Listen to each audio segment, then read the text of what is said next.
12 जुलैला विधान परिषदेच्या 11 जागांकरता होणाऱ्या निवडणुकीकरता आता हॉटेल पॉलिटिक्सला सुरुवात झाली आहे। एकीकडे भाजपला आपल्या आमदारांकरता हॉटेल ताज प्रेसिडेंट बुक केलेले आहे, तर मुख्यमंत्री एकनाथ शिंदेंच्या शिवसेनेच्या आमदारांकरता ताज अँड लँड हॉटेल बुक करण्यात आलेले आहे। आमदार फुटू नये याची विशेष खबरदारी बाळगली जाते, तर तिथं शिवसेना उद्धव बाळासाहेब ठाकरे पक्षाच्या आमदारांकरता ITC Grand Maratha hotel book करण्यात आलेले आहे। या सगळ्या संदर्भात आढावा घेतला आमचे प्रतिनिधी भूषण शिंदे यांनी।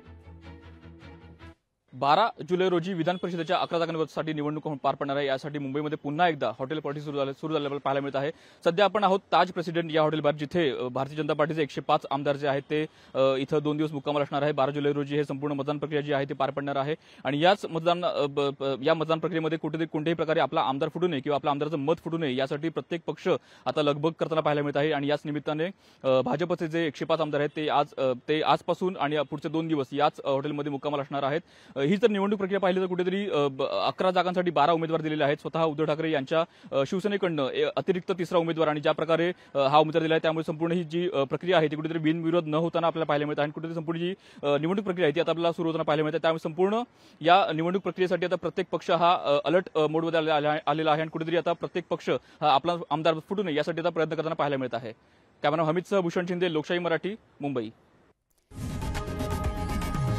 लोकशाही मराठी ऐका, पहा, जागरूक रहा।